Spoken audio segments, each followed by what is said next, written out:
കാനഡയിലെ Toronto Pearson രാജ്യാന്തര വിമാനത്താവളത്തിൽ ഡെൽറ്റ എയർലൈൻസ് വിമാനം ലാൻഡിംഗിനിടെ തലകീഴായി മറിഞ്ഞു. 18 യാത്രക്കാർക്ക് പരിക്കേറ്റു. ഒരു കുട്ടിയടക്കം 3 പേരുടെ നില ഗുരുതരമാണ്. മോശം കാലാവസ്ഥയും മഞ്ഞുവീഴ്ചയും അപകടത്തിന് കാരണം എന്നാണ് വിലയിരുത്തൽ.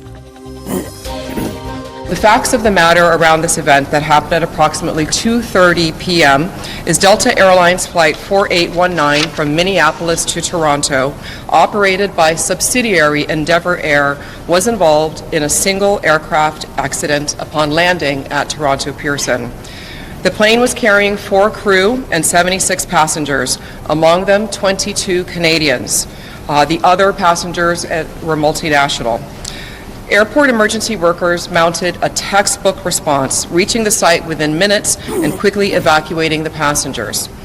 17 injured passengers were quickly taken to local area hospitals. At this time, we do not know of any of those passengers having critical injuries.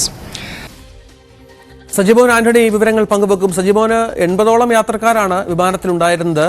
എന്താണ് ലഭിക്കുന്ന വിവരം? 18 പേർക്ക് പരിക്ക് എന്നുള്ളത് നമുക്ക് ലഭ്യമാകുന്നുണ്ട്. മറ്റെന്തെങ്കിലും കാര്യങ്ങളുണ്ടോ? യാത്രക്കാർ എല്ലാവരും ബാക്കിയുള്ളവരൊക്കെ സുരക്ഷിതരാണോ? തീർച്ചയായിട്ടും വളരെ വളരെ മോശം ഒരു ന്യൂസ് ആണ് ഇത്. എന്നാൽ ഇത് 5ാമത്തെ ഇൻസിഡന്റ് ആണ് കഴിഞ്ഞ 3 ആഴ്ചയിൽ. നിങ്ങൾക്ക് ഏവർക്കും അറിയാം, സ്റ്റാർട്ടിങ് തുടങ്ങിയത് വാഷിംഗ്ടൺ DC-യിലാണ്. അവിടുത്തെ ആ ആക്സിഡന്റിൽ 67 പേര് മരിച്ചു. അതിനുശേഷം പിന്നെ പെൻസിൽവേനിയയിൽ അവിടെ 7, പിന്നെ ഫ്ലോറിഡ അവിടെ 1, പിന്നെ അലാസ്കയിൽ 10. ഇത് 5ാമത്തെ ഇൻസിഡന്റ് ആയിട്ട് ഇവിടെ ടൊറന്റോയിൽ വന്നിരിക്കുന്നു. ഒരു നല്ല കാര്യം എന്ന് പറയുന്നത് ഇവിടെ ആർക്കും സോഫാർ ആളപായം ഉണ്ടായിട്ടില്ല. താങ്കൾ പറഞ്ഞു പോണക്ക് തന്നെ മൊത്തം 80 പേരായിരുന്നു ഈ ഫ്ലൈറ്റിൽ ഉണ്ട് എന്നാണ് അറിയാൻ കഴിഞ്ഞത്. 76 പാസഞ്ചേഴ്സും 4 ക്രൂ മെമ്പേഴ്സും. വളരെയധികം കുഡോസ് അല്ലെങ്കിൽ കൺഗ്രാജുലേഷൻസ് ഫ്ലൈറ്റ് അറ്റൻഡൻസിനും അതുപോലെ ഫസ്റ്റ് റെസ്പോണ്ടേഴ്സിനും പോകുന്നുണ്ട്. കാരണം എന്താ ചോദിച്ചു കഴിഞ്ഞാൽ വളരെ ഡിഫിക്കൽട്ട് സിറ്റുവേഷനിലാണ് ഈ 80 പാസഞ്ചേഴ്സും സീറ്റ് ബെൽറ്റിൽ ഹുക്ക് ചെയ്ത് അപ്സൈഡ് ഡൗൺ ആയിട്ട് കൂരിരുട്ടില് ഒരു സൈഡിൽ നിന്ന് പുകയും അതുപോലെ തീയും വരുന്ന സാഹചര്യത്തിൽ പോലും അവർ വളരെയധികം കോഷ്യസ് ആയിട്ട് ഈ 76 പാസഞ്ചേഴ്സെയും പുറത്തെടുക്കുകയും അതോടൊപ്പം തന്നെ അവരും എസ്കേപ്പ് അടിക്കുന്ന ആ ഒരു നല്ല വാർത്തയാണ് ഇതിനകത്തുള്ളത്. അനലിസ്റ്റുകൾ പറയുന്നത് ഈ ഒരു തരത്തിലുള്ള ഒരു ആക്സിഡന്റിനകത്ത് അവർ എക്സ്പെക്ട് ചെയ്തതിൽ ഇതിനും വലിയൊരു കാഷ്വാലിറ്റി ആയിരുന്നു. എന്നാൽ ദൈവകൃപയാൽ അത് ഉണ്ടായിട്ടില്ല. ഉണ്ടാവാതിരിക്കട്ടെ എന്ന് പ്രാർത്ഥിക്കുന്നു. ഇപ്പം ഇവിടുന്ന് റിപ്പോർട്ട് ചെയ്യുമ്പോൾ അനുസരിച്ച് 18 പേരാണ്. അതിൽ ഏകദേശം 3 പേരുടെ നില കുറച്ച് ഗുരുതരമാണ്, ഒരു പിഞ്ചുകുട്ടി ഉൾപ്പെടെ. ബാക്കിയുള്ളവർക്ക് നിസ്സാര പരിക്കുകളേ ഉള്ളൂ എന്നാണ് അറിയാൻ കഴിയുന്നത്.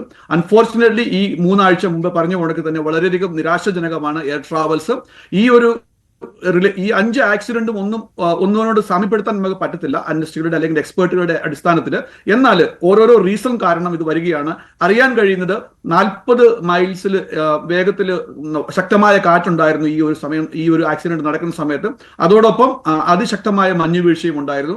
മഞ്ഞുവീഴ്ച ഈ ഒരു റീജിയനിൽ, പ്രത്യേകിച്ച് കാനഡ ടൊറന്റോ ഏരിയയിൽ അല്ലെ ന്യൂയോർക്ക്, ന്യൂജേഴ്സി, നോർത്ത് ഈസ്റ്റ് ഏരിയയിൽ വളരെയധികം ഒരു പുതിയ പ്രതിഭാസമല്ല, കോമൺ ആണ് ഈ ഒരു ഫെബ്രുവരിയുടെ സമയത്ത്. എന്നാൽ കാറ്റും ശക്തമായ കാറ്റും മഞ്ഞുവീഴ്ചയും ഒരുപോലെ ഉണ്ടായിരുന്നു. അതൊരു റീസൺ ആയിട്ട് പറയപ്പെടുന്നു. എന്നാൽ ഇൻവെസ്റ്റിഗേഷൻ നടക്കുന്നതേ ഉള്ളൂ. എന്താണ് അടിസ്ഥാനപരമായ കാര്യമെന്ന് അറിയാനായിട്ട്. സോഫാർ ഈ പറഞ്ഞ മുടക്ക് തന്നെ 18 പേരുടെ നില പരിക്കുകളുണ്ട്. 3 പേർക്ക് ഗുരുതരമായ പരിക്കുകളുണ്ട്. എന്നാൽ ബാക്കിയുള്ളവരെല്ലാവരും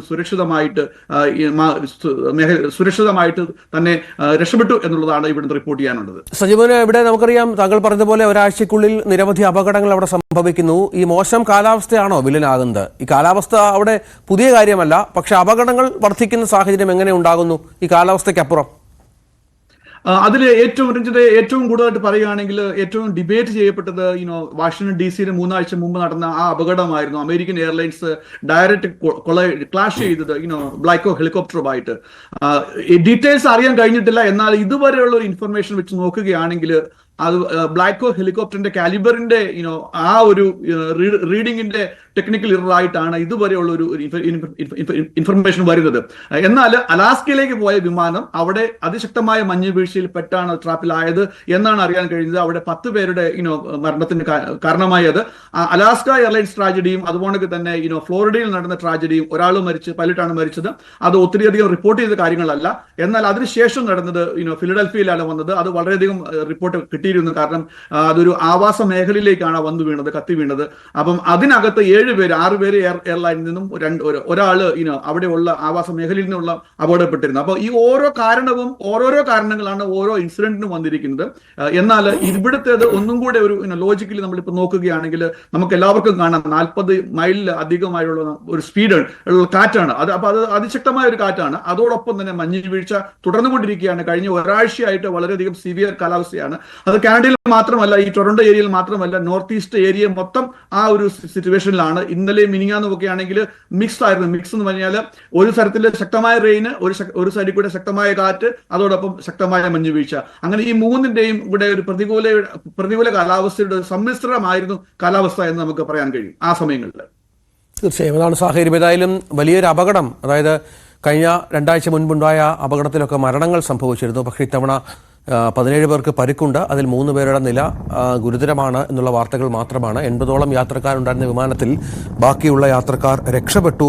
അവർക്ക് കാര്യമായ പ്രശ്നങ്ങളില്ല എന്നുള്ളത് ആശ്വാസകരമാണ്. അപകടവുമായി ബന്ധപ്പെട്ട് കൂടുതൽ അന്വേഷണത്തിലേക്കും മറ്റും കടക്കുകയാണ് ആ രാജ്യം.